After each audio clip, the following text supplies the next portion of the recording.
우리는 하루를 살아가면서도 많은 말들을 쏟아내며 살아갑니다. 그 말에 무게가 있다는 사실을 우리는 기억해야 합니다. 어떤 때 우리의 말은 위로가 되기도 하고 또 비수가 되기도 합니다. 그런데 진짜 말의 무게는 그 말을 누가 했느냐에 있다는 것을 생각해 보게 됩니다.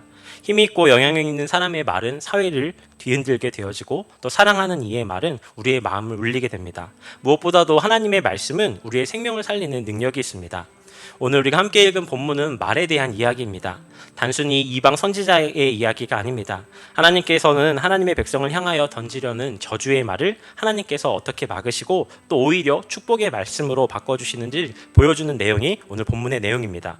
발람의 입술을 통해 하나님은 당신의 말씀만을 하게 하십니다. 오늘 본문을 통하여 오늘 우리에게 이렇게 질문하십니다. 너의 입에 머무는 말은 누구의 말인가? 또 너의 입술은 누구의 통치를 받고 있는가? 오늘 이 말씀을 통해 우리 입술에 오직 하나님의 말씀만을 담을 수 있기를 소망하며 함께 은혜를 나누고자 합니다.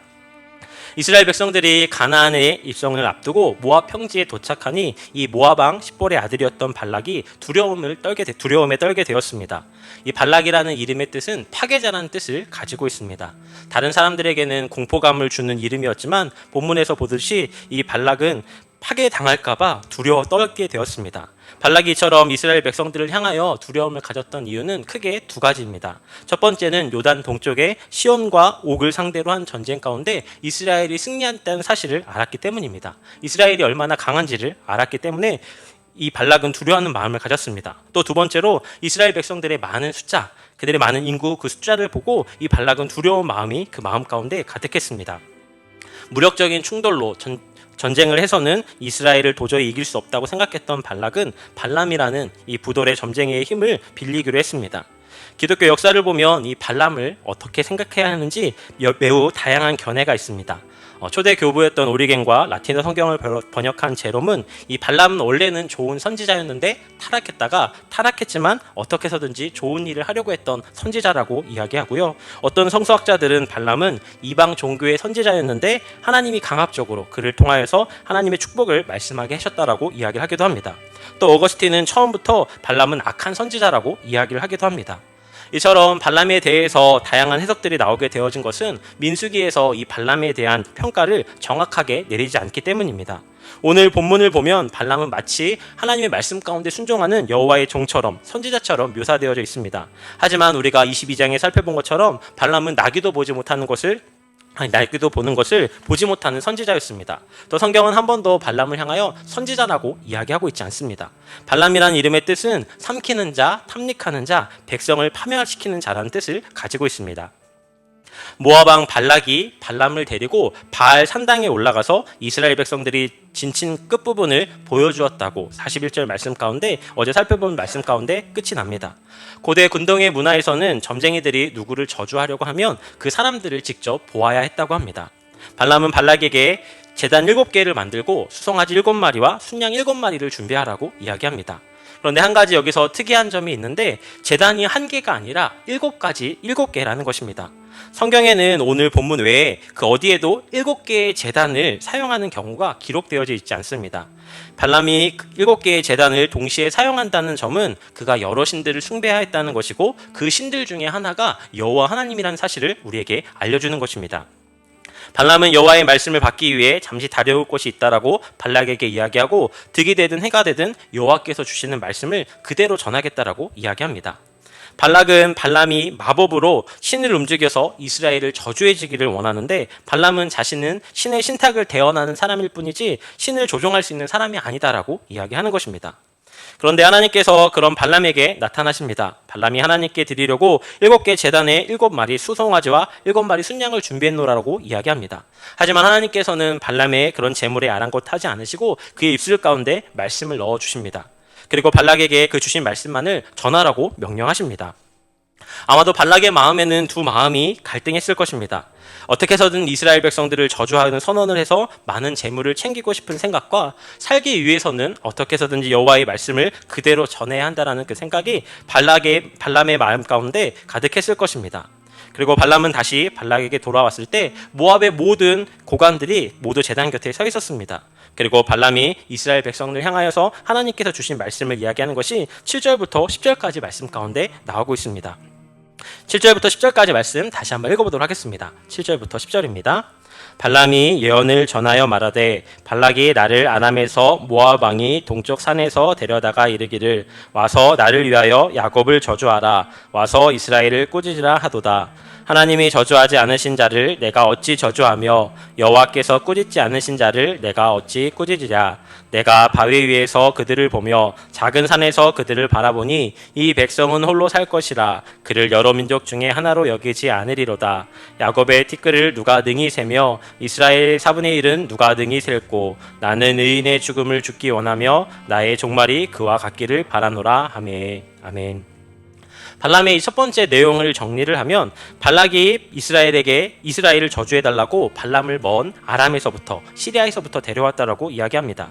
그런데 발람은 이스라엘을 저주할 수 없다라고 이야기합니다. 하나님이 이스라엘을 저주하지 않으시기 때문에 자신도 저주할 수 없다라고 이야기합니다.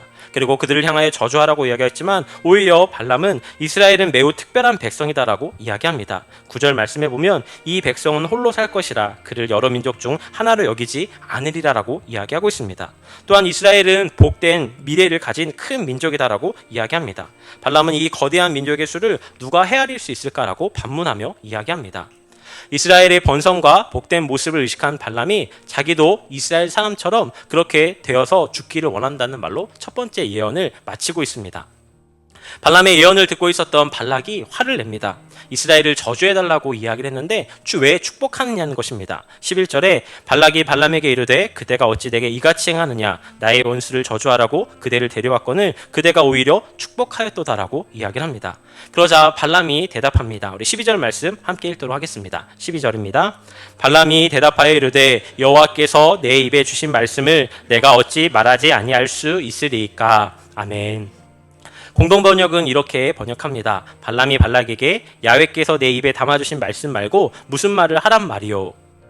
발람은 본래 거짓 예언자였습니다. 그에게 하나님의 뜻보다 자신에게 주어질 보상과 명예가 더 큰 동기가 되어져서 움직이는 사람이었습니다. 하지만 그런 사람조차도 하나님께서 사용하신다는 사실을 오늘 성경은 우리에게 보여주고 있습니다. 단지 그를 막으시는 것만이 아니라 그의 입술을 주장하셔서 하나님의 말씀을 심으십니다. 발람의 입술을 통해 하나님은 당신의 말씀을 전하게 하십니다. 본문은 저주를 기대했던 사람의 뜻과 그것을 정면으로 꺾으시는 하나님의 주권을 나타내고 있습니다. 오늘 그 본문의 핵심의 고백이 바로 12절입니다. 여호와께서 내 입에 주신 말씀 외에 어찌 말할 수 있으리요. 이것은 단순한 명령의 복종이 아니라 하나님의 통치 아래서 완전히 굴복하게 되어진 발람의 고백입니다. 발람은 이제 하고 싶은 말이 있어도 할 수 없습니다. 그의 입은 하나님께 붙들린 입이 되었기 때문입니다. 여기서 우리는 중요한 신앙의 기준을 발견하게 됩니다.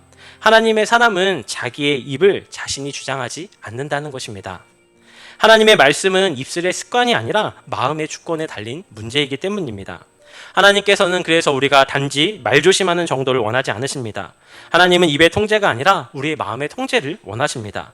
말은 마음의 넘침에서 나오기 때문입니다. 그러기에 우리는 우리의 말을 통하여 사람을 살리고 하나님의 영광을 나타내야 합니다. 우리의 중심이 주님께로 향해 있다는 사실을 분명하게 나타내고 드러내야 한다는 것입니다. 오늘 성경은 우리에게 질문합니다. 너는 지금 누구의 말로, 누구의 관점으로, 누구의 뜻을 따라가고 있느냐? 오늘 우리의 모습을 돌아보기 원합니다. 나는 지금 누구의 말을 하고 있는지, 내 입에 하나님의 말씀이 담겨져 있는지, 아니면 여전히 사람의 기대와 내 욕망으로 포장된 말들을 채워가고 있지 않은지 우리의 모습을 돌아봐야 합니다. 우리는 너무나도 많은 말을 하고 우리는 너무나도 가볍게 말을 합니다. 하지만 하나님께서는 우리의 입에 당신의 말씀을 담기 원하십니다. 내가 아니라 주님께서 말씀하시도록 말을 줄이고 마음을 기울이고 하나님의 말씀을 품는 자가 되는 우리 하느님께 성도님들이 되시기를 주님의 이름으로 축복합니다. 내 감정보다 하나님의 말씀을 따르시기를 축복합니다. 내 논리보다 진리를 선포하고 또 내 계획보다 순종을 담아내는 입술의 고백을 드릴 수 있는 여러분들이 되시기를 주님의 이름으로 축복합니다. 하나님의 사람은 하나님의 말씀을 말할 때 진짜입니다. 참 선지자는 자기 말이 아니라 하나님의 말씀을 전하는 사람입니다.